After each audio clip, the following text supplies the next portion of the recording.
So, hello everybody. It's great to see all these old and new friends and see everybody together again after the pandemic. We're really excited about this program we have put together.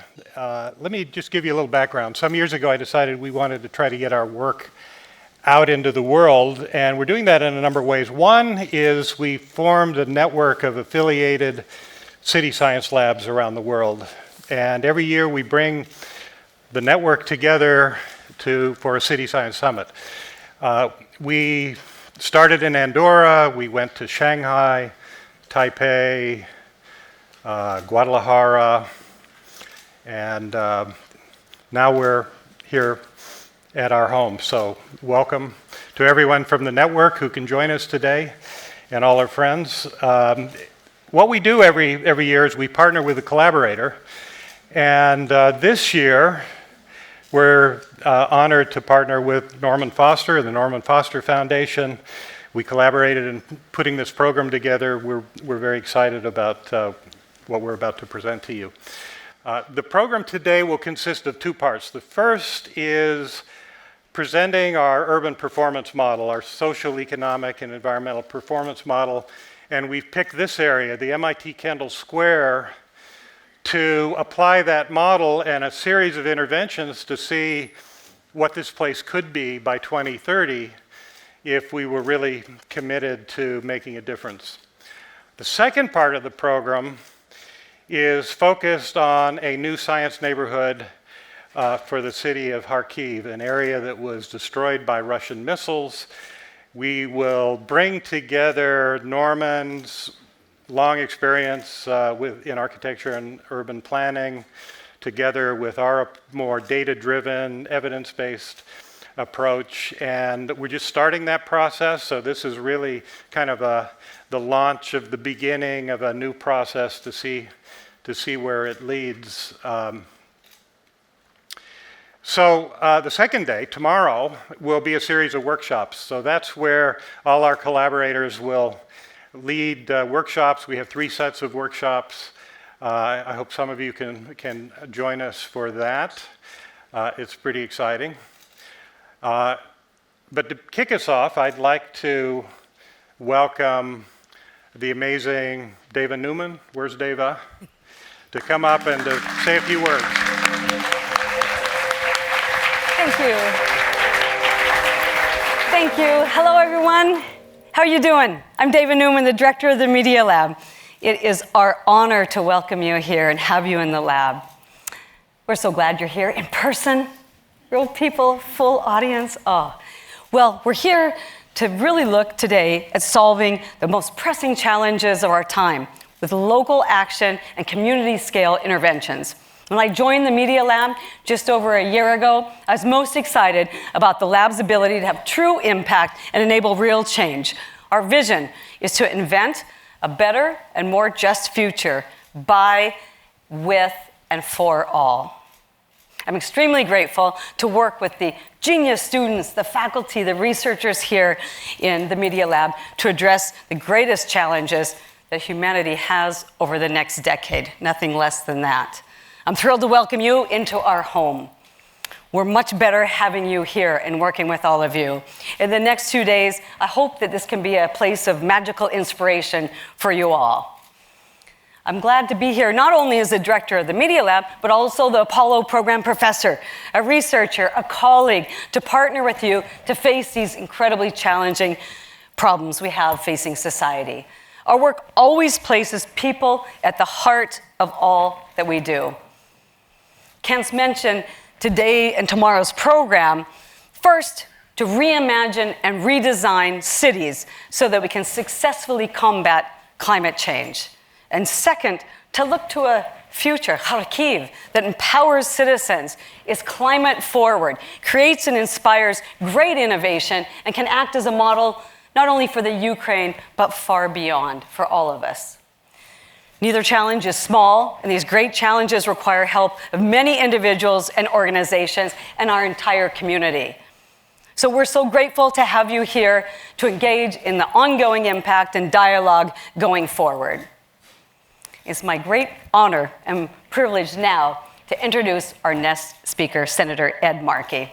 Senator Markey's been a national leader and author of some of the most important laws for energy, the environment, telecommunications. On a bipartisan basis, he's authored more than 500 pieces of legislation into the law. He's been a powerful and effective voice for enhancing energy efficiency, transitioning our economy to clean and sustainable energy resources, and consequences of climate change, bolstering U.S. global security, defending human rights, and enacting financial reforms to protect consumers and investors against all types of abuses that triggered the global recession. Ensuring the continued openness of the internet, advancing the interests of consumers by injecting competitiveness into electric and telecommunications markets, and protecting the personal privacy information for all of us. There's no greater champion for climate and the environment, what I call Spaceship Earth. He's our watchdog. He puts action into the policies, and so it is my great honor to welcome to the stage Senator Ed Markey.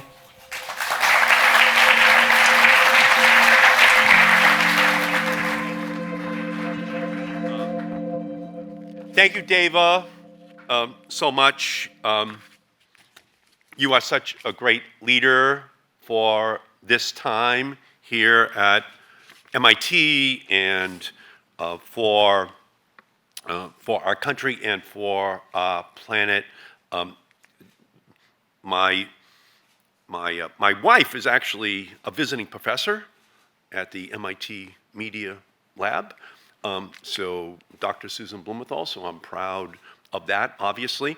I first came over here in 1986 as the chairman of the Telecommunications Committee in the United States House of Representatives. This is my 46th year as a member of Congress, and I was the chairman of Telecommunications. So I came over here for a meeting with Jerome Wiesner and Nick Negroponte as they were founding the Media Lab.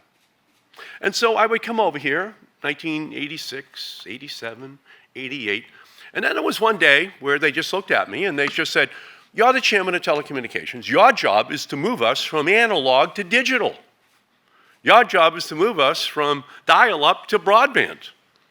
We can't have these revolutions unless we move to a new model for communications, and then things that are unimaginable will be possible." And so I was able to pass 3 laws in 1992, 1993, and then 1996, that when President Clinton signed the 3rd bill, not one home in America had broadband. So that was February of 1996. And today, if you're a 14-year-old girl, you believe you have a constitutional right to a 65-inch screen with another wireless device in your lap. Okay? The capacity now to process information, to use it, is just dramatically different. And so that's where we are today. We're at the place that the impossible becomes possible, where the vision becomes reality.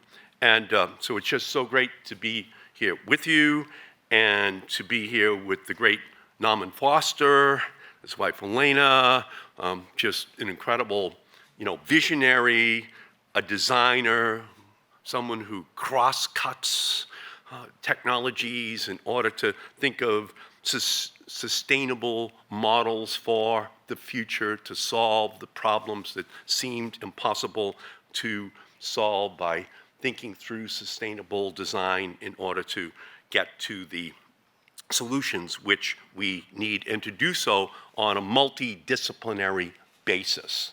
That's what this is all about. Recombinant, technological DNA, looking at different disciplines and coming together to find all of these solutions. So we thank you, David. We thank Kent. Thank you for your great leadership on all of these issues.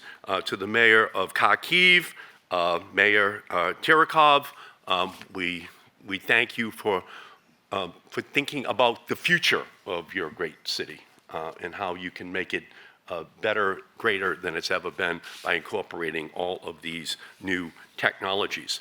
So from from my perspective, I look at this and I say, well, you know, the planet is running a fever.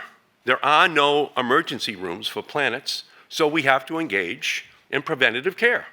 We have to put in place the policies that dramatically reduce the greenhouse gases that are going up into the atmosphere.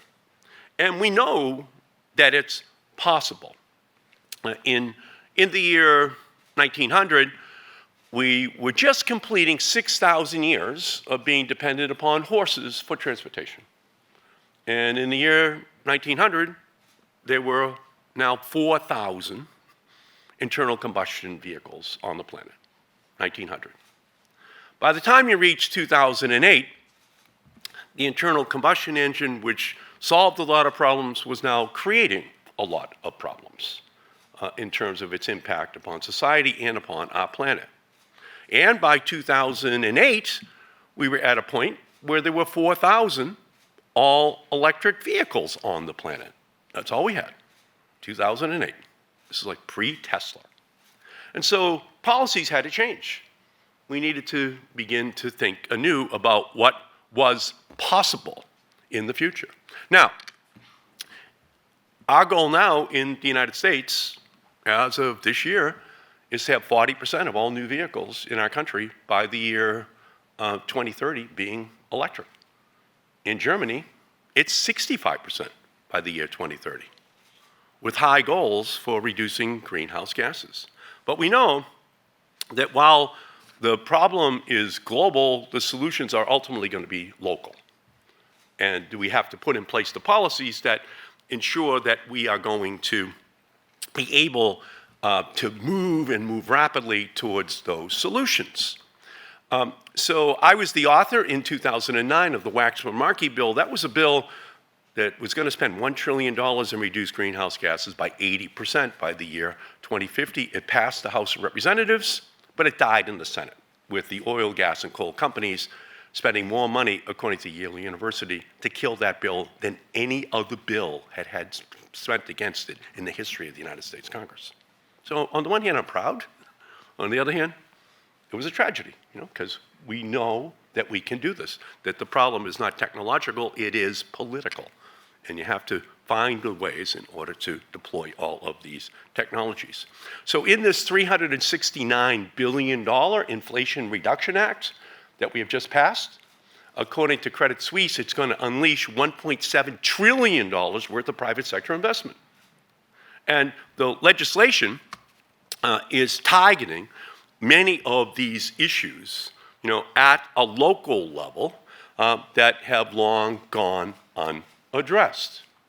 And that, combined with the funding that is in the infrastructure bill, the $1.2 trillion infrastructure bill that we passed in November of 2021, combined with the $51 billion in the CHIPS Act to bring the chip industry back home here, combined with the doubling of the National Science Foundation budget from $8 billion a year to $19 billion a year, $80 billion over the next 5 years, it is going to be injecting into our scientific and technology ecosystem the kind of spur to move and to move more rapidly, because there is an urgency to this problem. It is a crisis. That's why I actually, just 4 years ago, had lunch with Alexandria Ocasio-Cortez, and she and I, we talked about this issue. And I said, I know how to write a 1,400-page bill. I did that, and they killed it. Let's write a 14-page resolution. And we worked together, we introduced it in the Green New Deal, in this movement that has created the momentum for this moment where the funding is coming together, where it's now possible to think in this way. And Michelle Wu, our great mayor of Boston, she ran as a Green New Deal mayor, thinking of it, yes, in terms of technology, yes, in terms of the crisis, but also simultaneously as a place where we have to think locally. What are we going to do? in order to implement these solutions on a local basis to be the model in Boston, in Kendall Square, for how we solve these problems. And then those problems are going to have solutions that can be exported to other places around our country. So inside of this incredible piece of legislation, we were able to add funding for so many of the things that you are going to be able to talk about here today. We included $3 billion for neighborhood access and an equity grant program. We have a Reconnecting Communities program for $1 billion, Connecting America's Active Transportation System Act, $1 billion, bike lanes that are safe and get you to where you need to go, building accessible paths between T stations and bus stops, changing highways to multi-use boulevards, diesel emissions reduction, $60 million. And all of this funding can replace dirty buses with clean ones, help buy new garbage trucks, tow trucks, stop polluting neighborhoods, get kids learning, and while not burning fossil fuels, $1 billion in clean school bus funding already has been awarded. But we're just at the dawn of this era. And we also built in $60 billion for environmental justice for Black, brown, immigrant, poor communities in America for the first time.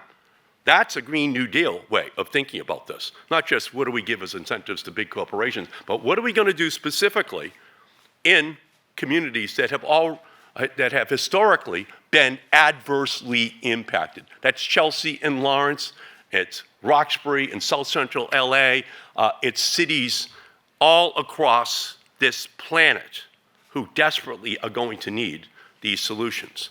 So it would have been unimaginable when Jerome Wiesner and Nick Negroponte were talking to me about a device in your pocket that would be like a computer on the Apollo mission, but they were talking to me like that in 1987, 89. And now in Ukraine and in Uganda, people are walking around with that device in their pockets, invented in America and exported around the world.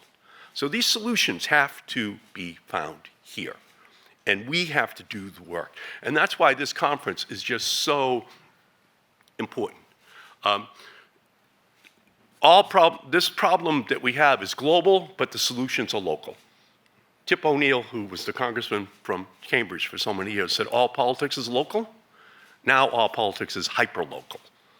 How do we get into each one of these systems and make sure that we use the best technology, the best science, the best design in order to reduce dramatically on a person-by-person, community-by-community basis this problem that was created by the Industrial Revolution, while creating new jobs by the millions, saving people money by the billions, and unleashing private investments by the trillions. We can do this, but it has to have the vision of and moral authority of the Civil Rights Act. It has to have the vision and the technological goals of the moonshot. And it has to have the inclusiveness of a movement that the Green New Deal and young people in our country want to see to solve these problems of today. So I thank the MIT Media Lab. Thank you for all of your brilliance that you are bringing to this issue. Thank you to the Fosters for everything that you are doing to help to inspire this next generation to find these solutions. And it's going to be my honor to partner with everyone in this room in order to have children have to look to the history books to find that there ever was such a problem as climate change on our planet. Thank you all so much for everything that you are doing.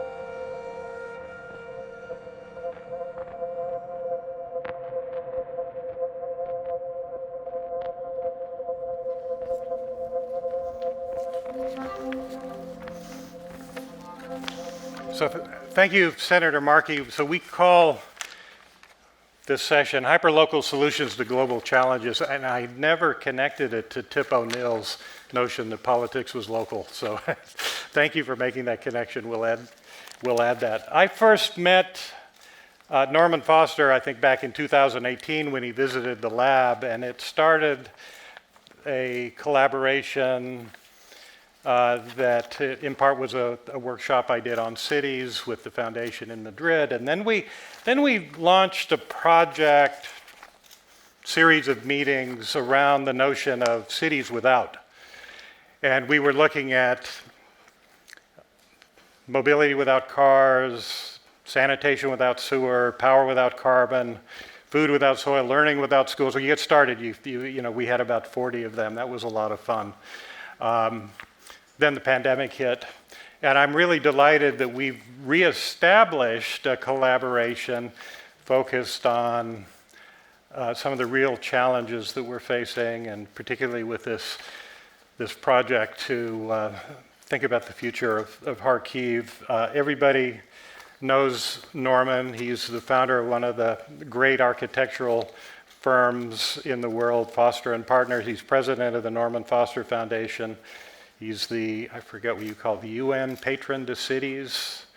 Amazing person. So I'd like to welcome Norman Foster.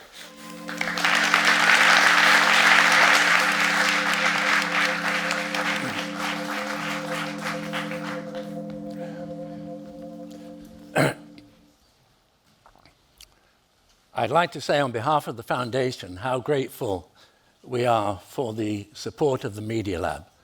Professor Dava Newman, Kent Larson, and your team. It's been inspirational, and we're very grateful. It's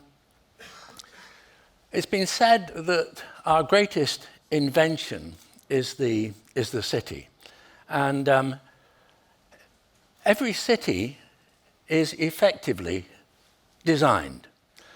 And I was asked as a urbanist, architect, perhaps over now some 6 decades, by the Secretary General of the United Nations to address the General Assembly on the importance of master planning and the role that professional design professionals, those of us in this room, can play in that role. And that led to a request for me to help launch a United Nations declaration in San Marino that was about the principles of sustainable and inclusive planning, urban design, and architecture. So master planning is really at the root of climate change by design, and I was asked to give some examples to bring the subject to life, because infrastructure, sustainability, they're words that are bandied about, and how do they work in practice? How can they transform a community? And perhaps the example that I chose for San Marino has a particular resonance, as we'll see later, because Kharkiv is a victim of its past industrial success. And so that as an issue is common to cities in Ukraine, but it's also common to cities worldwide. And Duisburg, in the past, as this image shows, was once upon a time hugely prosperous. It coasted on heavy industry. But with the decline of that industry and neglected industrial buildings and a society kind of caving in, Duisburg is at the convergence of the Rhine and Ruhr valleys. It was originally the industrial heartland. And so that community, through its own internal political initiatives and working with the community, held a competition for a master plan, which we won. And this image, one of many models, drawings, is around the center of that city, the inner harbor. And through that act of master planning and conscious decisions to re-educate, to retrain, to replace those dying industries with emerging, cleaner industries, transformed that over, this is working with a community over some 3 decades, so it's long term. It's not necessarily glamorous, it doesn't produce iconic buildings, but it does transform a community and a society. And here you can see our intervention of buildings for cleaner industries, introduction of bicycle lanes. All this is now back in the 1980s, 1990s. And creating an infrastructure of waterways, of canals, of green parks that would encourage new housing, high quality, affordable rental housing. So if we make that jump from the master planning to the urban design, which is a question of scale. And this, as a space, perhaps has some resonance with Kendall Square in terms of its scale, which Kent and his team will come to later. But this is now going back to the 1990s, and if this is the aerial view of Trafalgar Square at the heart of London, and literally at the heart of the nation, because the distances to remote villages or towns throughout the United Kingdom would be measured from this space. And you can see from this aerial view that it's essentially a roundabout, not just a traffic roundabout, but at the time, before its transformation, was a dangerous pedestrian roundabout, which you navigated at your peril. And at various points around that space, the pedestrians were literally herded almost like farm animals into steel pens to protect them from the traffic that raged around them.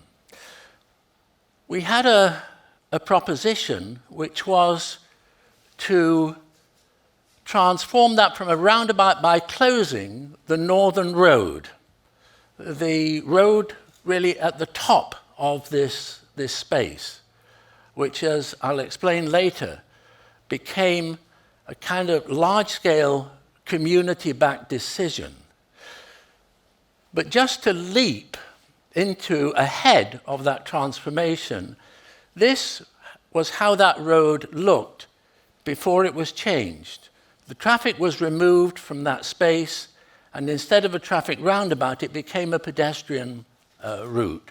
It became a better setting for the historic buildings which fronted that space. And the Hawksmoor Church at the end, if you were standing there and you look back, then this is how it was before, and now this is how it is now. And of course, over that space of time, everybody's forgotten this kind of heritage. If you were in the middle of the space at that time, it would be the territory for pigeons, souvenir stands, and a few solitary individuals who'd brave the traffic to cross. That is now opened up. It's a setting for the National Gallery, for the National Portrait Gallery, and in a way, it's become a kind of living room for London. So it hosts cultural events, symphony concerts, platform for modern sculpture, circus. It's a celebratory space, and it's had a completely transformational effect, a ripple effect outwards. But just to give some idea into the process, it took place over more than a year. There were 169 observation points, 27,000 drivers were questioned. There were 306 locations, 10,000 people were polled. There were exhibitions with questionnaires, 1,500 questionnaires, and 180 organizations were consulted. So that transformation of vehicular space into pedestrian space took, and it was, in a way, it was democracy in action. It was very reassuring, although it was a marathon. And it's quite interesting to see the effects of a pandemic, because that which took months really would happen very, very quickly after a pandemic. But just to look at some of the quantification of that change, pedestrian movement was multiplied by a factor of 13. The walking time across the space was halved. The congestion of the traffic was reduced by some 30%. It coincided with the introduction of congestion charging. And a consequence of those two initiatives reduced the carbon dioxide in that area by more than 16%. And interestingly, the funds from the congestion charging now contribute something like £122 million a year into raising the quality of public transport.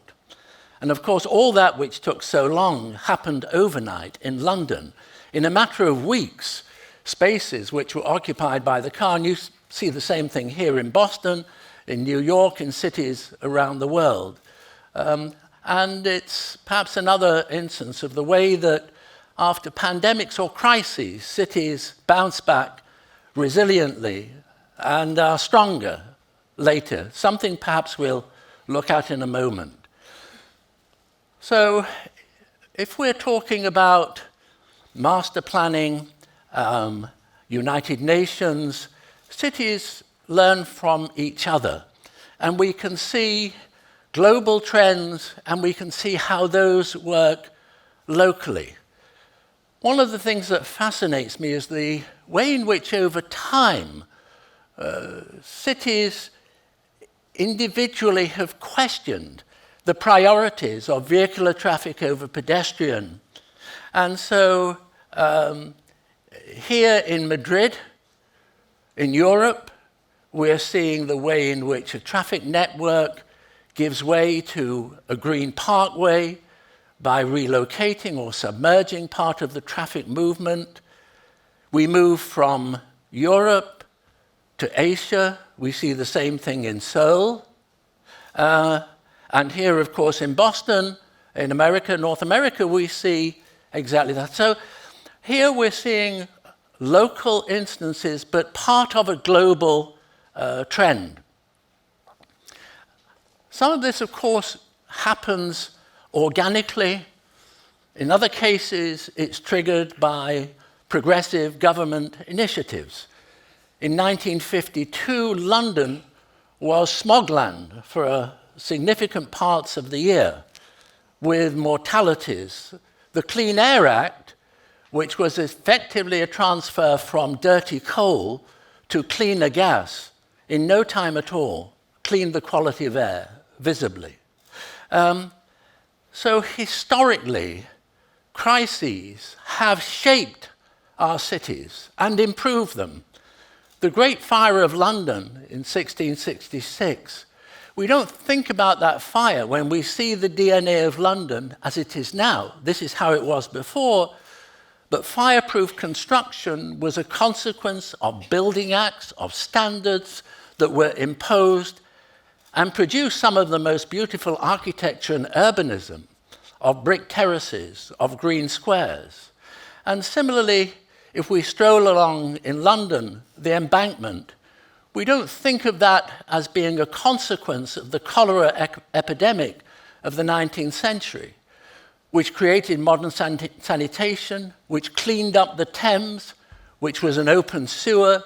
And of course, cities learn from each other. So these things would have happened, but the pandemic, the crises, accelerated those trends, just as we could argue that COVID has done exactly that. It's accelerated trends which were already evident. So to end on a master planning note, and there are some differences here in terms of the process, but nonetheless, the consequence, the Great Chicago Fire of towards the end of the 19th century resulted in a master plan by Daniel Burnham. And I think his words at that time, when he launched that master plan, are as powerful today as they were then. As he put it in 1909, make no little plans, make big plans, because a noble, logical diagram will never die, will live forever. Let your watchword be order and your beacon beauty. Thank you.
Gabby? There's Gabby back there. I have to point this out. Gabby has done all our graphics. She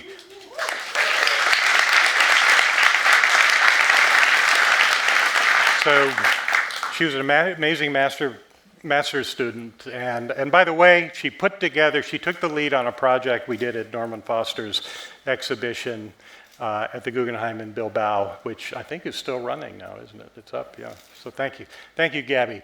All right, hyperlocal solutions to global problems. Let me go back. 2.5. This, I think, is our most important number. Why do I say that?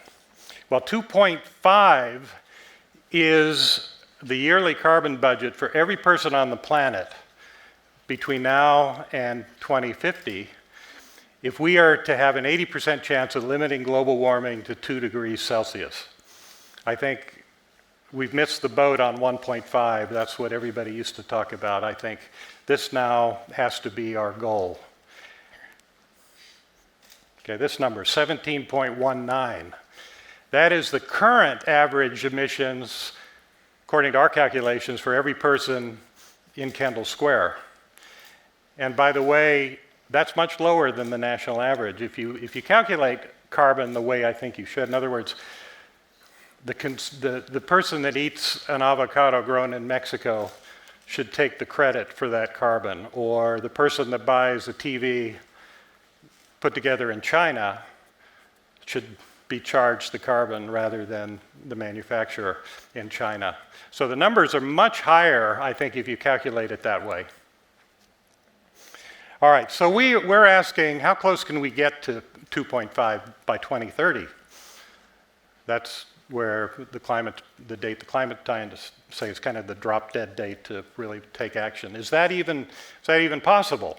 How can we establish priorities? So we set as a goal to build an urban performance model focused on local communities to test what a mayor, what a local community could do to help achieve that goal. And the Intergovernmental Panel on Climate Change has a really interesting statement that helps us establish what our priorities are. It says urban areas represent 67 to 72% of global emissions. Let's call it 70%.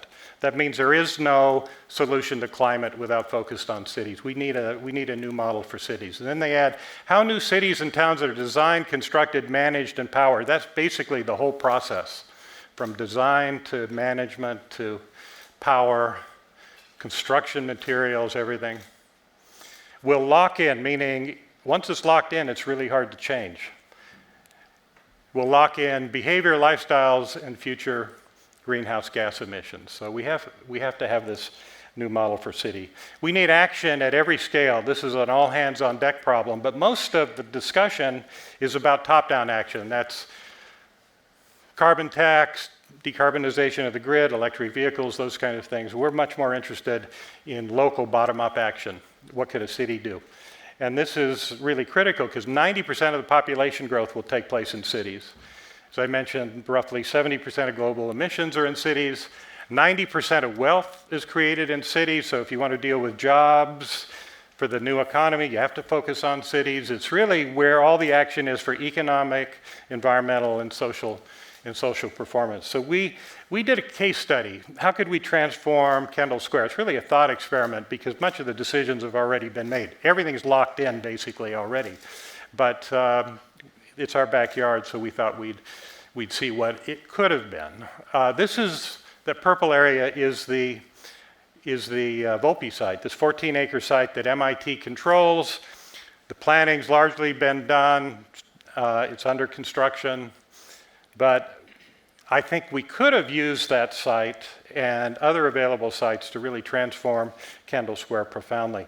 This is the En-ROADS project that we were inspired by. It's put together over at Sloan, but it's really a top-down government action. What could take place at the national, international scale, and dealing largely with public policy. We put together the complement of this. So think of it as the bottom-up model. This looks a little complicated, but it's pretty easy to figure out if you know the code. So up in that upper left box, you can see 9,800 people live in Kendall Square, 42,000 people roughly commute in and out every day. So tremendous waste of time and resources. Then we can look at all the key community scale interventions that we're modeling. There are others, but these are the big ones, I think. We can look at the impact of all those interventions for lowering energy consumption, lowering CO2 emissions. They're not quite aligned. Then we can look at a fine-grained model visualization of the social, economic, and environmental metrics. We can look at different percentages of renewable energy that could be introduced to the area. And then finally, we can look at what's being supplied on the grid. Okay? So let's go quickly through these community scale interventions. So renewable energy to the grid. We just take the Massachusetts roadmap. You can see there's not a whole lot of solar being added between now and 2030, wind, et cetera. So let's just accept that. Then let's look at electric vehicles. These are the kind of conventional, green city solutions, electric vehicles. So we took the transportation survey, MIT Transportation Survey, and from that survey we know where people live, we know their schedule, we know where they work, we know their commuting mode, whether they drive by themselves or carpool, et cetera.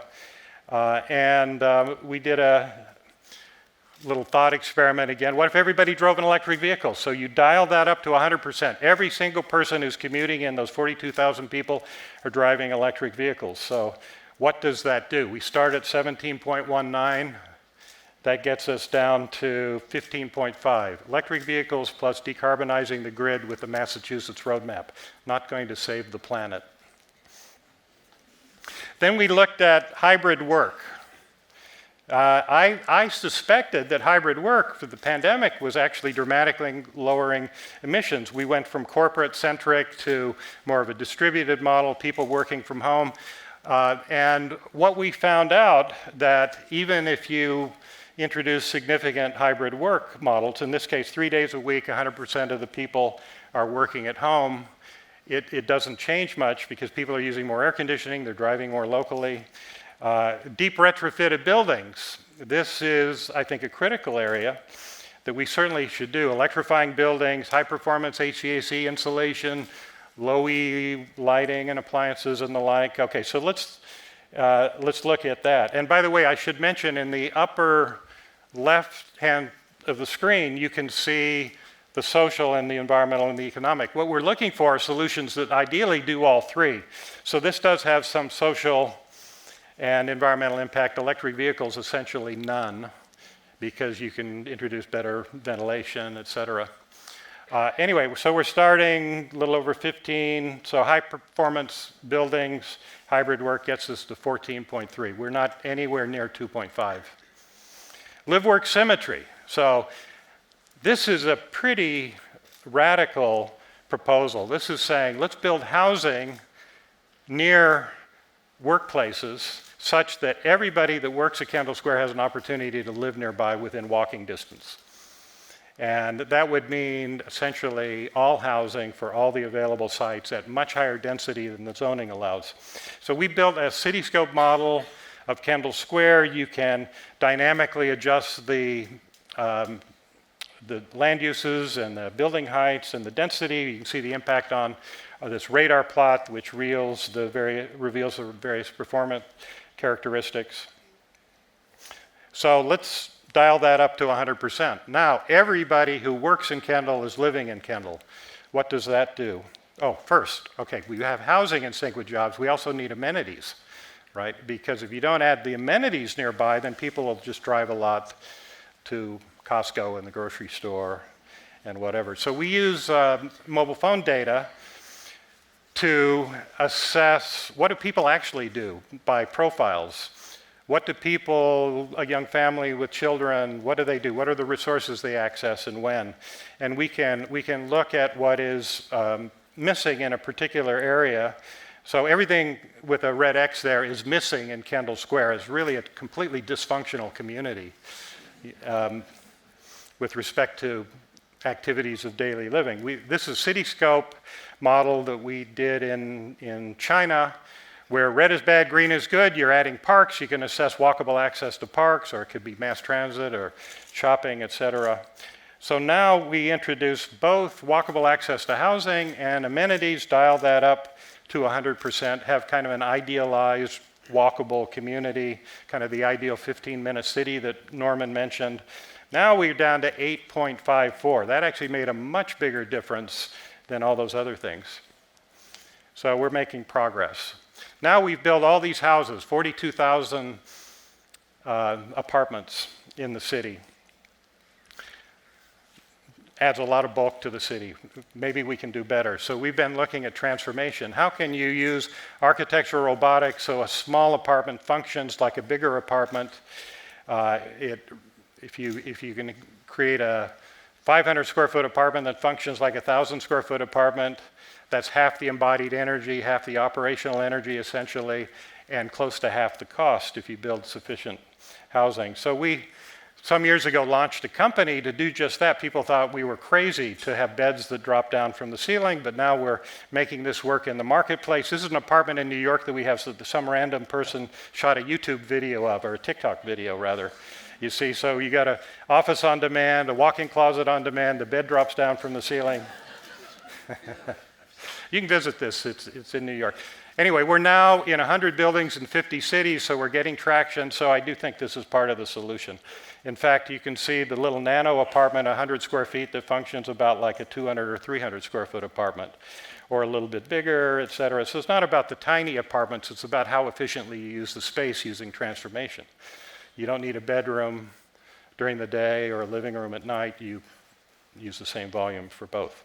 So with our Cityscope platform, we can now move these land use types around, but you're dragging people with them, profiles of people, and as you change the density, you can update the simulation and assess the human dynamics of a neighborhood as a function of all these properties. So now we create compact housing. We've reduced the bulk dramatically because we're using space much more efficiently. And the social performance goes up because you create more affordability and equity and the like in the city. Tremendous impact on the environmental performance, as I said. So 8.54 goes down to, well, not as much as I was hoping for. But anyway, it's something that we need for both social and economic and environmental performance. Lightweight community mobility. So people are living near where they work and they have all the amenities they need.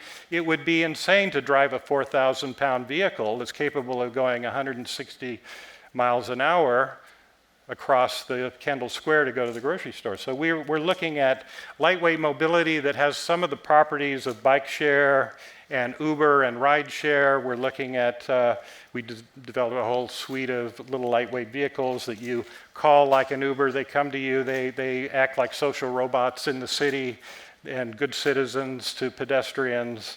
This is an early prototype. We have newer ones, Naroa, we'll talk about that a little bit later. So now we introduce lightweight mobility. What does that do? We're at 8.2, 8.17. Well, they're already very efficient and we've already gotten rid of cars. So it's not surprising that the environmental impact is not as great as it could be if you didn't have the live-work symmetry, but there's a great social impact because people have mechanized mobility solutions within the neighborhood. Low carbon diet, local production. So the typical American diet is 2.8 tons of carbon per person per year. That's already above our total of 2.5. Okay, so we do a plant-based diet and local production. We think we could probably get it down to 1.4. I think we could even go further. We need a lot of innovation in this area. So some years ago, we built the City Farm project right downstairs, looking at aeroponics, production near the point of consumption. We operated this lab, I think, in 2013 to 2015. Recently, there's been this explosion of creative activity in industry. These are robotic, urban, agricultural systems, automatic planting and harvesting, et cetera. And there's lab-grown meat. So I think eventually we'll be able to get a synthetic ribeye and enjoy our meat without the environmental harm of meat. So now we dial that up to 100%. Everybody's eating plant-based products, grown, produced near the point of consumption. We're 7.78. So we've reduced the emissions about as far as we can through those interventions. We now have to look at sources of clean energy. So solar is great. You need a lot of land to power a high-density city like Cambridge. We don't have land around here. There's tremendous opposition to expanding the grid. I do believe, just like food near the point of consumption, we need power near the point of consumption, high-density power. And so we're looking at, okay, well, in this case, we dial photovoltaics within Kendall Square using every available surface, and it barely moves the needle. We just don't have enough surface area to capture enough photons to make a difference in a high-density neighborhood. But there's a whole generation of new technology. These are nuclear batteries. Some call them small modular reactors that are a little bit bigger, anywhere from 5 to 20 megawatts. They can be shipped on the back of a truck. There's no reason why they couldn't be powering Kendall Square, a resilient microgrid within the district. Ultimately, though, we will have fusion. So I'm very interested in how we design fusion-ready cities. It's very different than how you design solar-ready cities. So this is the Spark reactor. There's now an MIT spinoff, Commonwealth Power, that hopes to commercialize that by 2040. We need interim solutions, though. We can't wait on fusion. So that gets us down to 5.94. That's still not anywhere near the 2.5. What's left? Well, things that aren't in our model yet, eventually they will be: air travel, durable goods, internet, server farms, all of that. We have a lot more work to do. Now what we're going to do now, think of this talk right here as an introduction to a series of chapters. So my team, we're going to have 6 quick talks. They're going to take the key elements of this model that I just outlined and give you a little more detail. And this is a model we're going to be working on, I'm sure, for years, and we need all of your help. It really is a work in progress. We just went public with this model 2 weeks ago at the Technology Review Climate Tech Conference. So, and one thing I want to point out is a lot of the thinking are on the outer ring and the inner ring. You know, electric vehicles, decarbonization,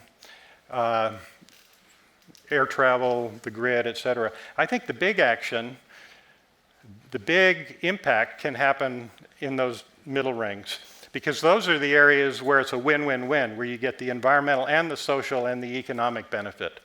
So Okay, remember we start at 17.19. Let's just accept the conventional green stuff. Electric vehicles, decarbonization of the grid, and I'm going to turn it over to Luis Alonso to take it the next step.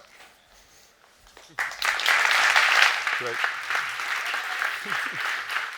You want to give me the quick? Okay. Go.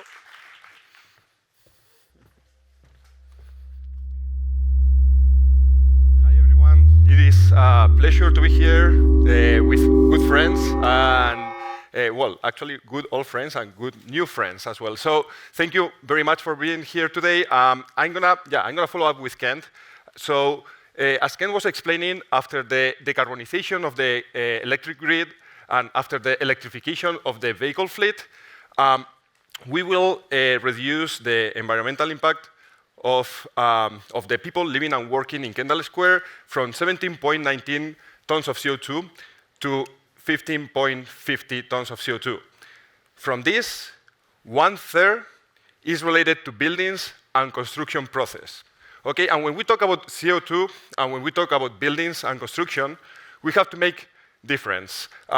There are operational CO2, that's the CO2 that we produce with all the lighting and air conditioning, and there is the embodied CO2 in the materials of the building. And so let's look a little bit on the materials.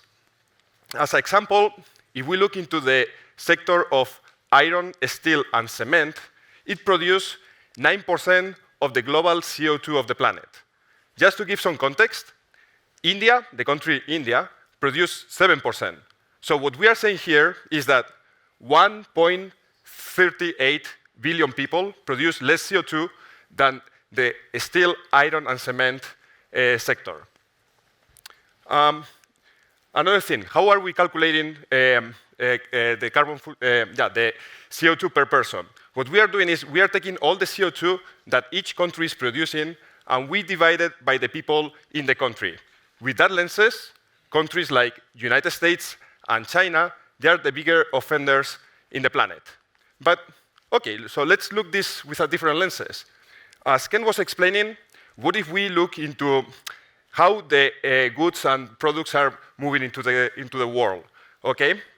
If we look with that lenses, we will see that a lot of the CO2 that China is producing is being exported to other countries in the form of vehicles, telephones, computers, materials, and the final life of these products are happening in a different country. So we have to attach that CO2 to that country. With that lenses, countries like China, they became almost negative CO2 producers. Food for thoughts. Is that the reason why we are starting to do this research and we are trying to understand the impact, the environmental impact of people living and working in Kendall Square? We are using the lenses of the consumer carbon footprint, a little bit what Ken was explaining before. Each of our actions has CO2 attached to that action, okay? Operational and embodied. So yeah, a little bit of awareness. And also, each of us, we have a different carbon footprint. In order to have that bubble over there, that indicator, we are using life cycle assessment methodologies to unify all this carbon footprint in one indicator.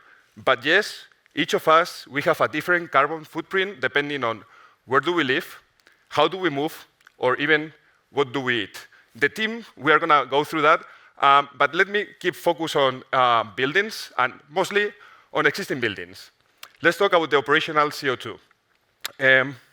Usually we say that a building has 75 years of lifespan, and from that, what we are doing is we are taking all the energy that we are producing during that life and making the calculation into CO2, okay? That's what we call operational CO2. So how can we reduce this operational CO2? There are 3 ways. One is changing our behavior. The second is more efficient technologies. That's what we usually call building retrofitting. The third one is increasing the thermal isolation. That's deep building retrofitting. Let's start with the first one. And we can use, let's use hybrid work as a good example of how are we changing our behavior through hybrid work. People are saying that hybrid work will reshape the cities.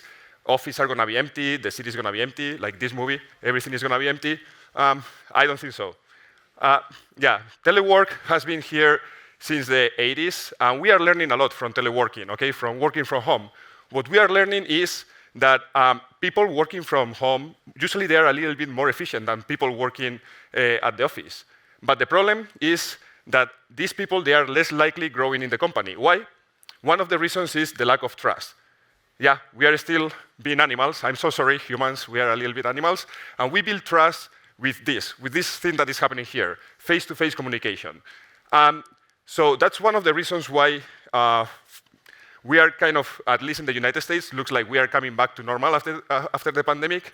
And we have numbers very similar to 2019, when we used to work from home between 1 and 3 days per week. Okay, let's take that number, 3 days per week. And so let's have a policy, imagine this policy in Kendall Square, where everybody living and working in Kendall, they spend 3 days working from home. That will reduce the CO2 from commuting. It will reduce the operational CO2 at the office, but it will increase the operational CO2 at home.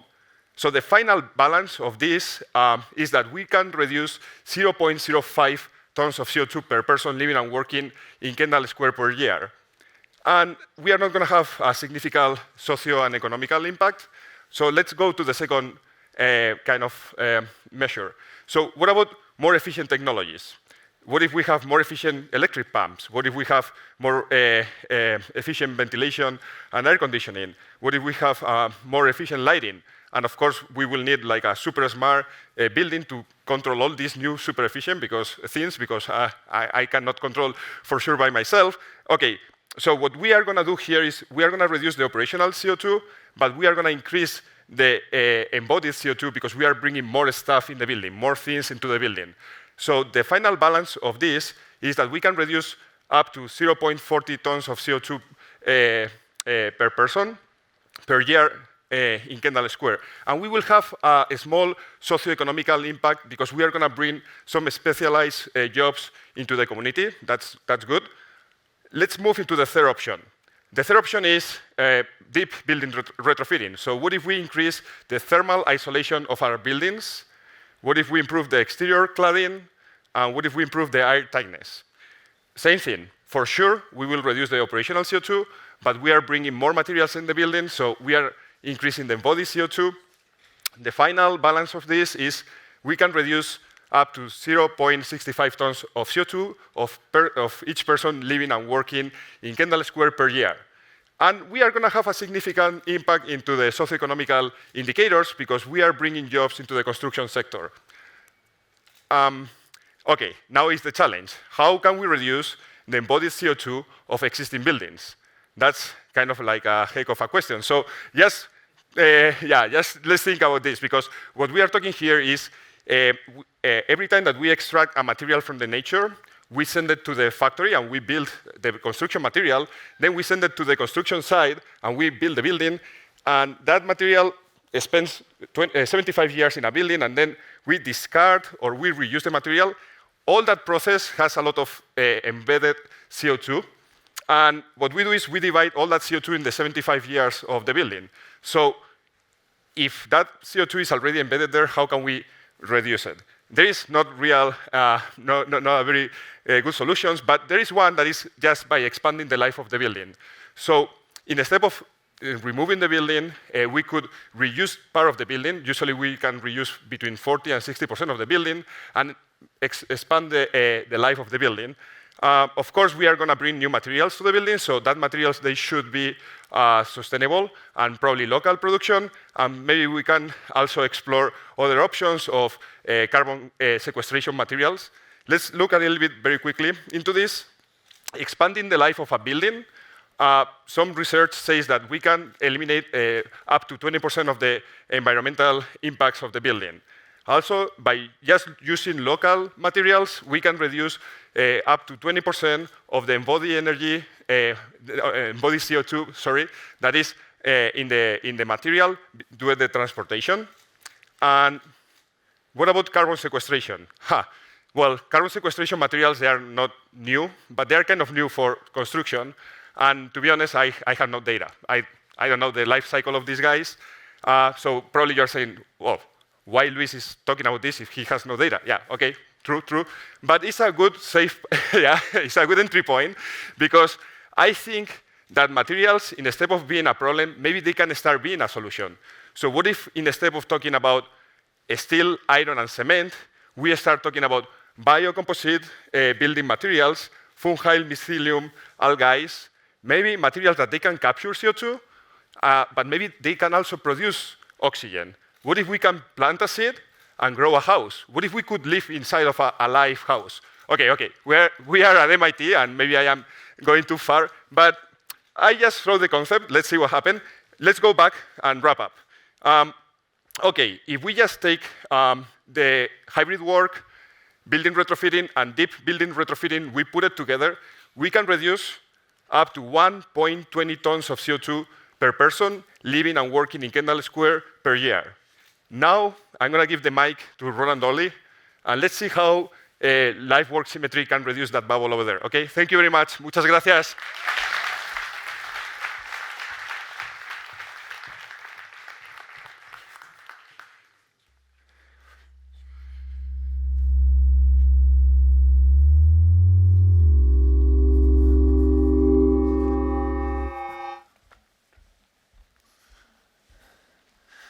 Good afternoon, everyone. My name is Ronan Durley, and I'm a research scientist with MIT City Science. And I'm going to talk to you today about proximity of homes, workplaces, and amenities. So transportation in the USA accounts for more carbon emissions than any other single source. And we usually tend to think about technologies like electrification and autonomy as being the solution to this. And I think these technologies definitely have a role to play. But let's first take a step back and talk about why we make so many of these motorized trips in the first place. So the separation of industrial, commercial, and residential areas from one another is really a modern idea that was only really made possible by the advent of railways and later road networks. And this has really led to the kind of auto-centric sprawl that we see, especially across a lot of US cities, whereas cities that developed before the automobile tended to grow more organically at these networks of walkable communities. And I think today there's kind of a growing recognition that in some ways we need to start moving back towards this idea of living in mixed-use communities where we have all of the amenities of daily living within a walking distance. So I'd like to talk about some of the tools and methodologies that we're developing in city science in order to model and even design these kinds of walkable communities, starting with Kendall Square as a test case. Okay, so let's first talk about how people are currently moving around in Kendall Square. So kind of depending exactly where you draw the boundary, there's around, say, 57,000 people commuting into Kendall Square, but they live somewhere else. You've got about 4,000 people who live in Kendall Square but commute out to somewhere else, and then about 2,000 people who both live and work in Kendall Square. And these groups of people have very different mobility behaviors. The people who are commuting in are driving, on average, say, about 9 miles a day for purposes of work, compared to about 4 miles a day for the people who are commuting out of Kendall Square, and then less than 1 mile a day for the people who both live and work here. And this is just for between home and work. When we talk about other trips to amenities, what we call third places, so trips to restaurants, grocery stores, and so on, it turns out all three of these groups actually drive more for those types of trips than they do between home and work. So if we come back to Kent's thought experiment, what if all of these people who are currently commuting could instead both live and work within Kendall Square? So a simple calculation can tell us that the total miles driven for commuting purposes would drop off dramatically. And then if we also include local usage of amenities in this intervention, then similarly the total miles driven would drop off very dramatically. And between the reduction in driving as well as the higher efficiency of urban spaces, dense urban spaces, we could see up to almost 6 tons of CO2 per person reduction per year. So this is a really large reduction, but this is also quite an extreme scenario. And in order to actually move towards this types of outcome, there are some really difficult challenges that we would need to address. So first of all, we need to be able to provide the right types of housing for the people who currently work in Kendall Square in a way that's affordable and attractive. We need to provide the right types of local jobs for the people who already live here, and then provide enough of the right types of amenities to support this new population. So some of the other talks today, and the next talk by Maitane is going to address housing. So I'm going to focus on these other 2 points, starting with providing jobs to the current residents. So Right, so it's really important that we're able to understand what types of jobs are actually accessible or suitable for a particular population. Because if we just provide jobs that aren't necessarily suitable for a population, then it's not going to reduce commuting, and you're actually just going to have more people commuting in order to take those jobs.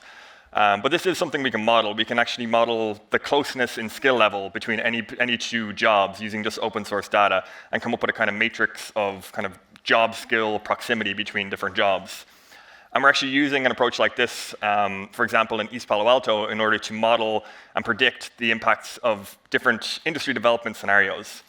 Today, there's a lot of people who commute out of East Palo Alto for work, and so we're interested in finding whether the right mix of industries, if brought into the area, could actually provide better jobs for the locals and also reduce their need to commute out and reduce the total amount of commuting.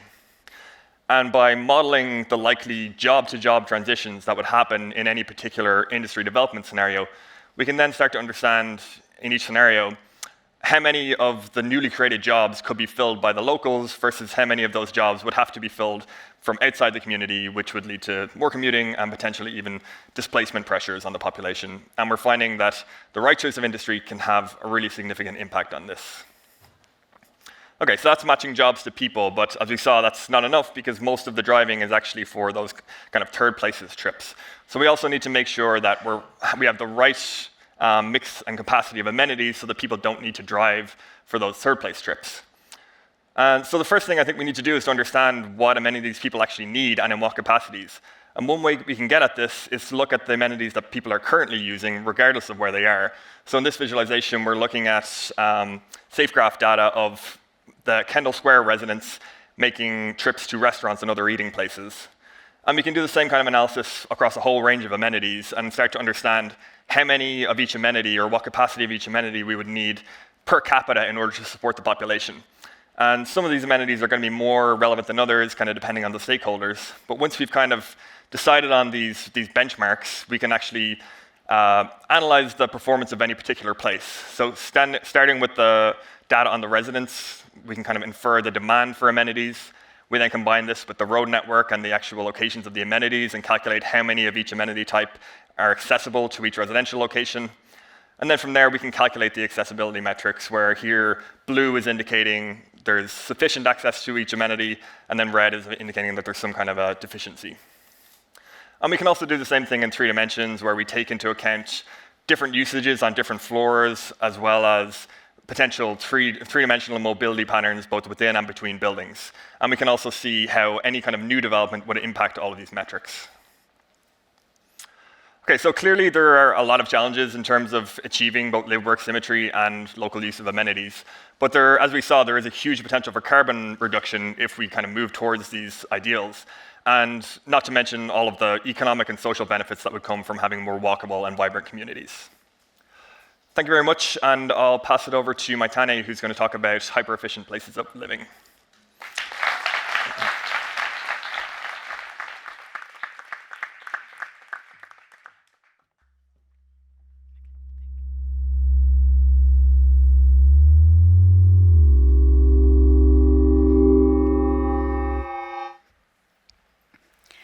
Hi everyone, my name is Maitane Otagoyena, and today I'm going to talk about hyper-efficient places of living. So we already have defined what is a walkable community with everything we need within a walking distance. But now we must rethink our urban spaces from an environmental, economic, and social performance. So traditionally, we've always focused just in the environmental performance of it, but this needs to change. So if we look into Kendall Square here in Cambridge, residential energy use accounts roughly 50% of greenhouse gas emissions. This is an estimate of 5.2 tons of CO2 per person per year. 10% of these emissions are attributed to the embodied energy, like construction and maintenance.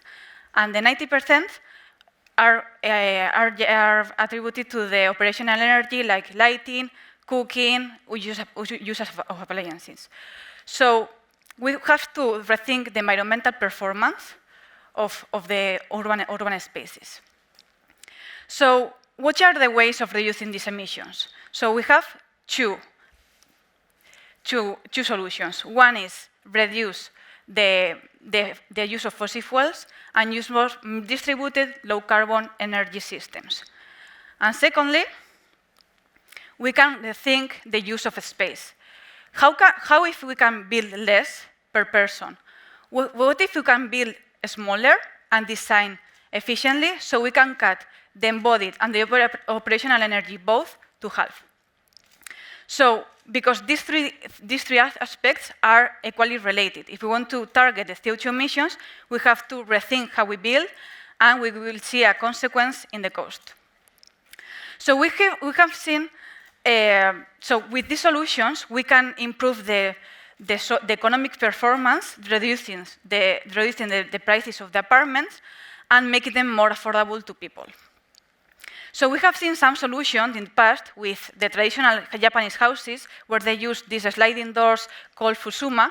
So they can transform these big spaces depending on the time, the occasion, and the purpose. Sometimes these big spaces are used for parties or for big gatherings, and at others, these small spaces are divided into more private rooms. And this is achieved through a door of wooden frame with a cover of a translucent sheet of paper. But we have our 21st century solution, like it's effortless and automated. So, because we want to create more vibrant, affordable, and creative spaces. So, in our City Science Lab, we are working in developing these strategies where people can live and work. So we are developing scalable, hyper-efficient, and technology-enabled solutions because we believe that urban space is too variable to be static. So in one of our projects, we demonstrate that a 300 square feet apartment can function 2-3 times that size. So this is achieved through a transformable wall system that integrates furniture, storage, lighting, or entertainment system. So the living room can be transformed to a dinner party or a party itself. And also the living room can be transformed to the living room or a gym. So what about the social performance? With these solutions, we are bringing more people together. We are increasing the social interaction, the density, and diversity in urban spaces. We have seen this in Paris during the Industrial Revolution, when a massive population moved toward the cities, and this led to a new building hierarchy called Haussmannian. These buildings were designed to accommodate a variety of social classes. So, for example, we could see in the ground floor spaces for commercial purposes. In the second and the third floor, like floors in between, high-income families were living with high ceilings, far from the street. And in the upper floors, like the attics, is where the smallest rooms were located, and low-income families like servants, maids, and artists were living.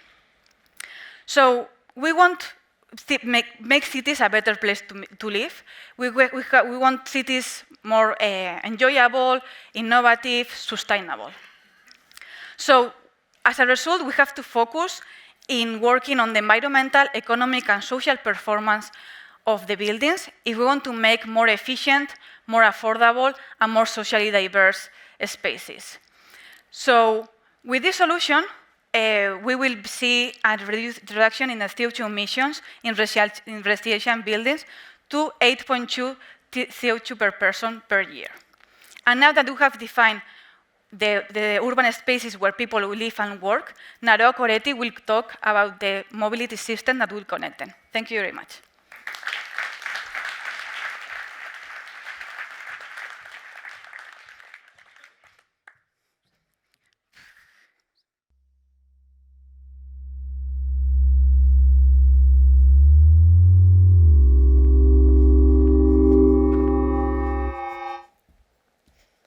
Hello, everyone. My name is Naroa Coretti. I'm a PhD student here at the City Science Group, and I will be talking about lightweight community-scale mobility.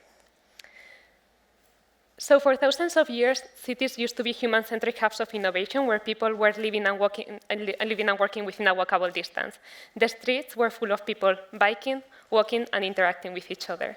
However, in less than 100 years, the introduction of the car caused a dramatic shift in urbanism, and since then, cities have been designed for cars and not longer for people. The consequence is that now the streets are full of asphalt, parking spaces, and cars. As a consequence of this, now we have cities with polluted air, full of traffic noise, and in which we spend countless hours of our lives stuck in traffic congestions.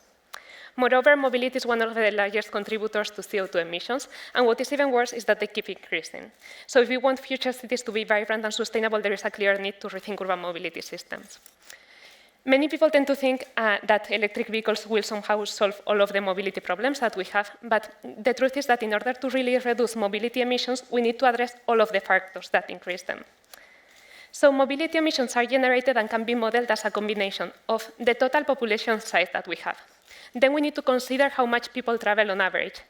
We need to consider the energy consumption per mile of the vehicles that we're using, and finally, the carbon emissions of the energy sources that are being used. So if you want to reduce mobility emissions, and we consider that population is something that we cannot alter, we are left with 3 levers to act upon. If we take a look into the case of Massachusetts, for example, in Massachusetts, people travel on average for 45 kilometers per day. 98% of this distance is traveled by car, and only around 2% of the cars are electric vehicles. So as a consequence of this, the average person in Massachusetts emits 2.1 tons of CO2 per person a year, just in average daily trips. So this means that just mobility is eating up almost all of the carbon budget that we have for 2050. If we look at the case of Kendall Square here in Cambridge, things are a little bit different because the use of public transit and shared bicycles helps to remove some of the car miles, but still 94% of the distance is traveled by cars. But what is different in Kendall is that people tend to live in more medium and high density areas, so people travel on average for 17 kilometers instead of 45. So as a consequence of this reduction in travel needs and a slightly lower car dependency, the average person in Kendall emits 0.8 tons of CO2. So this is much lower than the Massachusetts average. However, we think that we can take these numbers even further. And in the model that we are proposing for future Kendall, there will be even a greater accessibility to jobs and amenities. And then the distances per day could drop as low as 1.6 kilometers per day. And then for these short distances, we would substitute cars for more lightweight and sustainable mobility modes. And lastly, we would transition from fossil fuels to more renewable energy sources. So our model predicts that by a combination of all of these factors, the emissions could drop as low as 0.01 tons per person a year. So Ronan has already talked about some of the land use interventions that we can do. Kent has addressed some of the energy-related interventions. So you might be wondering, what are these new vehicles that we are talking about? The vehicles that we're proposing are electric and shared lightweight autonomous vehicles that would provide a door-to-door service. So the idea is that these systems can work as a mobility on-demand system. So you can call for a ride through a mobile app, and then an autonomous vehicle would drive autonomously to pick you up. In this video, you're seeing a prototype of the Persuasive Electric Vehicle, or PEV, which was developed in our lab. But however, we don't think that this should be restricted to a single type of vehicle, but we rather imagine an ecosystem of different vehicles that are lightweight, shared, and autonomous that would provide different services in different scenarios. So with this idea in mind, we transitioned the same technology into this more lightweight vehicle. This is a bicycle that has two rear wheels that provide the necessary stability for the bicycle to drive autonomously, but then the two wheels fold into a single wheel so that the user can ride it just as a regular bicycle. So the idea of these systems is that if we are able to bring the efficiency and the convenience of mobility systems like Uber or Lyft into mobility, into lightweight and sustainable mobility modes, we can incentivize more people to use them. So in addition to prototyping vehicles, we have also studied their fleet-level performance. And for that, we have built an agent-based model in which we took bicycle usage data from here, from Boston, and then we modeled the current systems for shared bicycles, which are station-based and dockless systems, and we compared them with the autonomous system that we are proposing. And as a result of this study, we saw that with a fleet size that would be 3.5 times smaller than current station-based systems and 8 times smaller than current dockless systems, we can have a bicycle sharing program that would have a greater efficiency and that would improve the user experience that we are providing. Then another very interesting thing that we learned in this study is that while conventional vehicles are used for around 2% of the time, the autonomous ones can be used for over 8% of the time. So this is a fourfold increase in bicycle usage, so this is great. But at the same time, we also realized that this means that there is still a 92% of the time when these vehicles are not being used throughout the day. So maybe the same vehicles that are used as a mobility on-demand system during the morning rush hour can do other tasks throughout the day. So for example, they could deliver food at lunchtime, they could deliver packages in the afternoon, or even, who knows, pick up trash at night. So by increasing the number of functions that the vehicles have throughout the day, we could greatly reduce the overall number of vehicles that we have in cities. And as a consequence, there would be plenty of shared urban space that has been traditionally allocated for cars that would be now free for new uses. So we can now start to imagine which are the new uses that we want to give to this space in order to create more sustainable and vibrant cities. So with that, I will give the word to Alex Berg, who will talk about low-carbon diets. Thank you.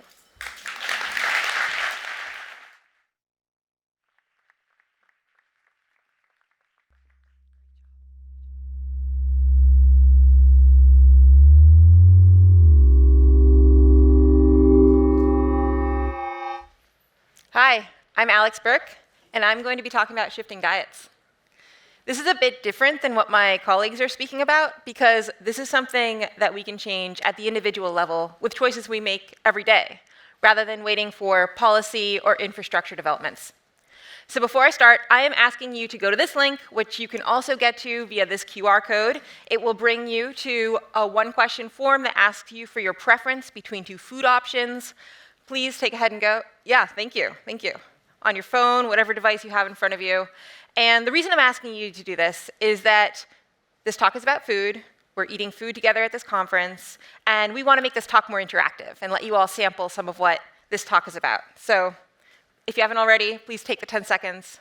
This will be a lot more interesting if you participate. Thank you. All right, so before we get started, let's just recognize that how we consume food has taken so many forms across history and cultures. For example, there are parts of the world where millions of people have been living as vegetarians for centuries. And these millions of people just show us that there are alternative ways to eat and thrive, while in the US, much of our agriculture is factory farming and animal products. Global food systems have a massive impact on the environment. Researchers estimate that when accounting for transportation, current global food systems are responsible for about 1/3 of greenhouse gas emissions, and that if left unchanged, our food systems alone can keep us from meeting the climate targets set in the Paris Agreements. So what can we do about this? We can shift diets to consume fewer animal products. They are the greatest emitters of food-related emissions and are much more resource-intensive than plant-based products. Researchers estimate that producing animal-based foods consumes 75% of global farmland and contributes more than 56% of food-related emissions, while only contributing 37% of the protein and 18% of the calories in the global food supply. This is also an issue for global food security because the world needs to feed a growing population, but producing animal-based foods takes up the majority of farmland. Also, animal-based foods are a leading cause of deforestation. This is due to clearing land for livestock and the products that feed them. And the world is producing more animal-based foods than people need. This is especially problematic in the US and other affluent countries where meat consumption is highest and where the amount of protein people are getting from meat is more than the amount that a healthy diet requires. A recent study found that the standard US diet results in more than 3 tons of CO2 equivalent emissions per capita year, which is beyond our per capita target with food alone, while a plant-based version of the standard diet would reduce that number by more than 50%. So we wanted to model the impact of shifting our local community from the standard diet to a plant-based diet. To do this more realistically, we first estimated the status quo of how many days per week, on average, averaged across the Massachusetts population, people are eating plant-based versus other diets. And we did this by running a survey and combining results with census data using stratified random sampling. We estimated that averaged across the Massachusetts population, people are eating the standard meat diet 4.4 days per week, vegetarian 1.7 days per week, and plant-based 0.85 days per week. We then modeled the impact of shifting from this status quo to plant-based by gradually reducing the number of days people are eating meat and increasing the number of days people are eating plant-based instead. The point is that change can be made incrementally. We estimated that the impact of shifting to local production on top of a plant-based diet could further reduce emissions by about 10%, but the largest impact comes from shifting diets. So how do we get this shift to happen? The answer can and should involve delicious plant-based alternatives and fresh local food, which could also create new local economic opportunities. For some people, it might involve plant-based meats and other novel foods, or just swapping meat for beans and other plant proteins. But delicious food might not be enough. It might be helpful to have further interventions like policy or strategies from behavioral economists like nudges. With policy, we've seen examples in the public sector of cities shifting school lunches towards plant-based, and in the private sector, companies announcing they will no longer pay for meat at events. But these policies can be unpopular and controversial. Another set of strategies comes from behavioral sciences and is about shifting how people perceive choices without necessarily taking away choices. For example, in our culture, meat is often the default, such as a beef burger as the default and a bean burger requiring a special request. But what if this default was reversed? Research experiments have shown that reversing this default to plant-based as the default can have significant impacts. So we did a similar experiment with you all just now. At the start of this presentation, a bunch of you saw a form with option 1 and option 2 with a vegan label on option 1, but a random half of you saw the same 2 options with no vegan label. And our research question was whether these vegan labels negatively impact people's choices. The idea is similar to the previous experiment, where we must transition to a choice architecture where plant-based is the default, and perhaps these vegan labels make it seem like meat is the default and plant-based is not. We ran this as a randomized controlled experiment a few times already with different menu options and found that people are significantly less likely to choose options with a vegan label. So you all just participated in a real experiment. And we ran this same experiment 2 weeks ago at the Climate Tech Conference, and actually these menu options are based on what they were eating for lunch. But this was a new experiment with you all just now, and I honestly have no idea what the results are. And so this is a little risky, but I'm wondering if you want to know what the results are because the production team has them. Okay, production team, could you show us the results? All right, so it looks like on the right-hand side, we have the form results for where there was a vegan label. On the left-hand side, there was no vegan label. Yeah, I think the results speak for themselves. On the left-hand side, there was more options for more choices for option 1. Right-hand side, fewer choices for option 1. Maybe the vegan label had an impact. I can get back to you later about whether the results are significant. So thank you all for participating. Thank you. This was a lot more fun because you did. And thank you, production team. Can we go back to the slides? All right, thank you. And maybe you also noticed that both of these options are plant-based, and they were both delicious. So in summary, we can and we must shift towards diets that are plant-based. And this is for environmental sustainability, but it could also improve animal welfare, public health, global food security, and create new local economic opportunities. And the change can start with us. So thank you, and please welcome Andres Rico, who is going to talk about communities without infrastructure.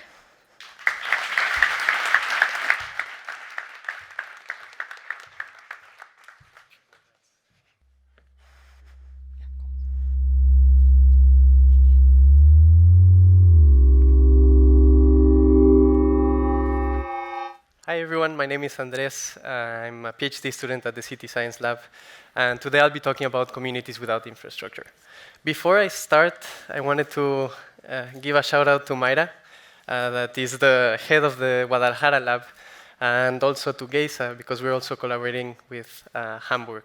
And I think the collaboration and all of your input to all of the projects that we have is just the most valuable piece that we have here at the lab. So thank you. So as we look at our goal of 2.5 tons per person per year, it's really important to acknowledge that not everyone is producing the same. So if we compare to the goal and see the production of the lowest 50%, we have already a fraction of that goal. So that's 1.8. If we look at the middle 40%, they're at 4.8, just a little above. The richest 10% are at 21, which is close to what we have here in Kendall. And if we take the consumption for the richest 1%, we have 70 tons per person per year. So in fact, the richest 10% of people is accountable for 50% of the global CO2 emissions. And sadly, this can also be seen in the risks. So typically, regions that produce the most CO2 are not the ones that suffer the most from the impacts of climate. So this is why it's very important to not only talk about climate mitigation, which are some of the strategies and technologies that we have presented previously, but also about climate adaptation. And specifically, talking about climate adaptation in terms of securing our energy resources, our food resources, and our water resources. So typical solutions tend to look like this. This is a desalination plant, and these are very heavyweight, heavy technology infrastructure projects that are very hard to scale, and they will probably not come in time due to the climate emergency being already present today. So at the lab, we're looking at alternatives to these types of technologies that are community scale, low cost, lightweight, and distributed. So in order to better develop these ideas, we're collaborating with a community in Mexico. So we're working in Lomas del Centinela, which is in the northern part, Zapopan, of Guadalajara. And this community has been suffering of water scarcity for some decades now. And no political agenda nor technological agenda has managed to really fully solve the crisis of security that they have. So when we went into the community, we wanted to really get to know what was going on with their full water cycle. So we analyzed how they get the water, how they store it, how they use it, and how they dispose of it. And we quickly realized that it was much more than just a technical problem. No?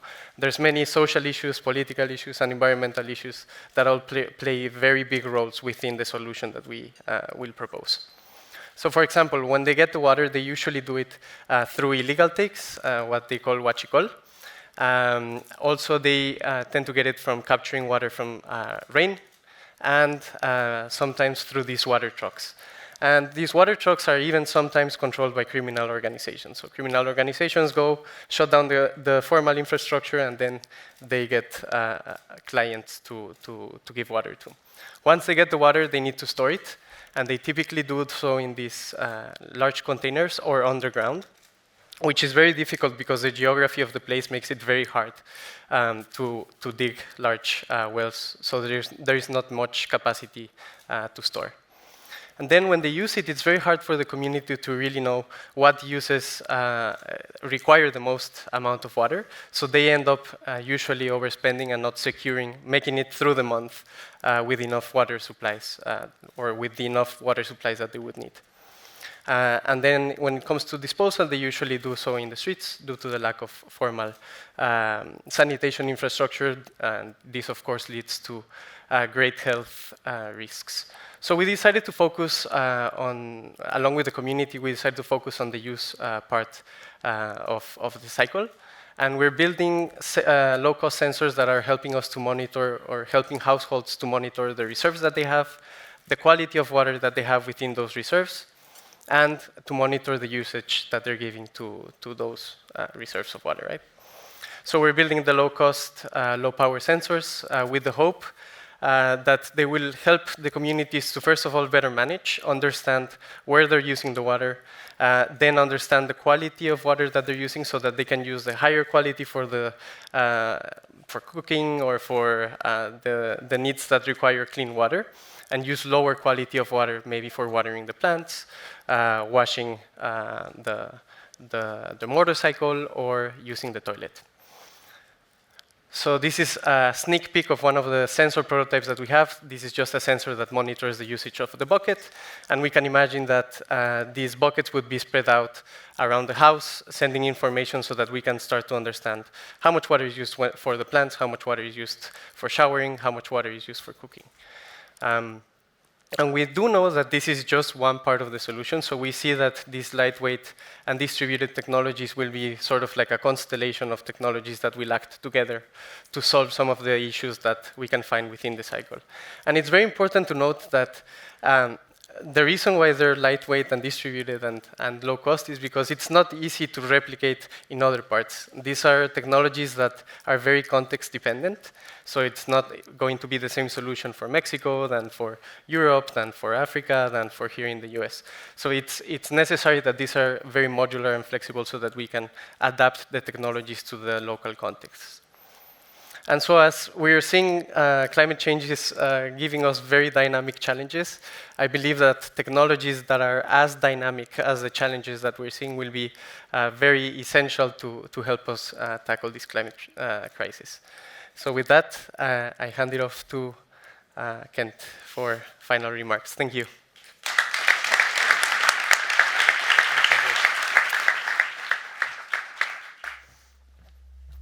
Okay, I just want to thank my amazing team for all the hard work that went into preparing those talks. I'm going to just end with coming at this from a slightly different direction and talk about the process. So we have, there we go. So we've talked about all the ways to reduce the interventions that could reduce the CO2 emissions in a community, but we also need a new process. And we have been working on what we think of as a city science process that has these components. So we start with insight, which is using all the fantastic sources of data and the analytic tools that we have to understand what the situation is today. That's what we did for this model to determine what the emissions in Kendall Square would be currently. And then we go to transformation. Transformation are all those interventions that can improve on the conditions, and you heard some of them from the team: mobility, housing, food technology, etc. Lots of good ideas out there, and often it ends with an idea that has not been tested. So this third step is really critical: prediction. How can you predict the potential impact of all those interventions that you've identified in the previous step? Okay, that gets you pretty far along in the process, but there's a fourth critical component, which is consensus, particularly when you're talking about these urban issues. I mean, if you were to propose 40, 50,000 new apartments for Kendall Square, unless you can bring the government and the existing population and the corporate leaders along to reach a consensus about the future, nothing innovative will happen at that scale. And then we're increasingly realizing there's a fifth piece, which is governance, which is related to public policy and regulation and the systems that could maintain a high level of performance. So the work we presented earlier basically deals with the first three. Every one of those projects dealing with the insight, transformation, prediction. Let's talk a little bit about the other two, consensus. So we build these platforms that use Lego bricks. People say, why do you use Lego bricks? Well, if you're doing a workshop with a community, it can't be precious. People need to understand that they can just manipulate it and play with it. So we use these optically tagged Lego bricks connected to some pretty powerful simulation technology that operates in the back end. And if you have a chance to visit our lab on the third floor, you can see these platforms. We think of this as a kind of extended intelligence. They're designed to do what humans do best, which is to make value judgments, think about possibilities, weigh options, together with what machines do best, which is process numbers and do calculations, and ultimately AI systems that can suggest things that humans might not have ever have thought about. You'll hear a little bit about that this afternoon. So these are just examples of these. Sometimes we call them augmented intelligence, a different type of AI. Just one example, because we have our friends from Gesa and her team from Hamburg here.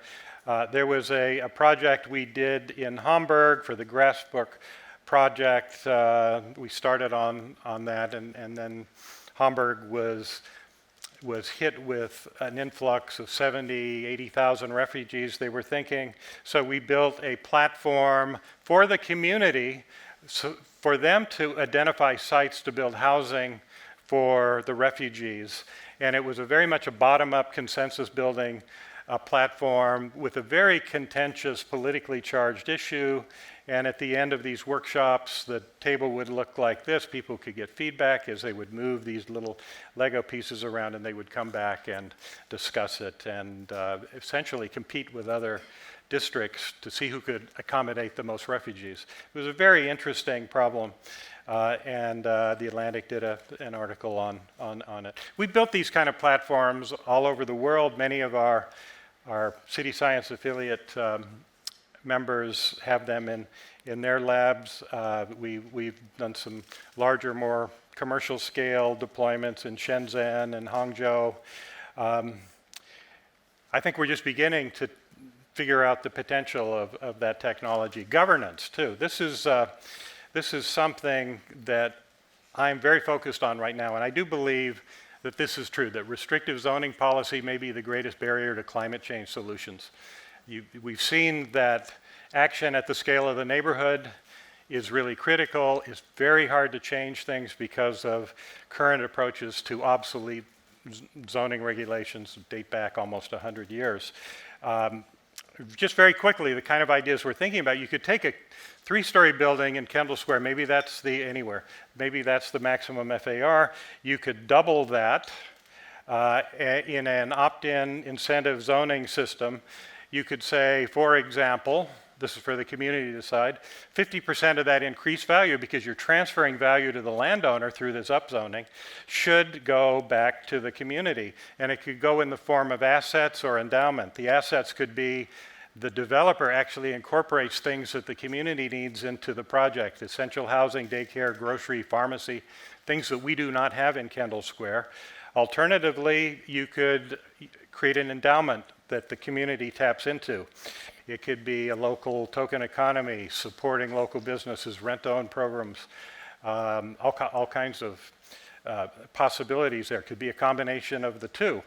And that mapping of assets to incentives could be dynamic. You could have continuous data feeds. You get enough of this asset and you dial back the incentive and you dial it up in another. So it could be continuous, computational, dynamic, and much more responsive, creating the kind of feedback mechanisms you have in a natural ecosystem. And all of this could be empowered by the new tools of our time, which are smart contracts, blockchain, data analytics, simulation, et cetera. And it could be empowered by these new kinds of what we think of as ESG community metrics.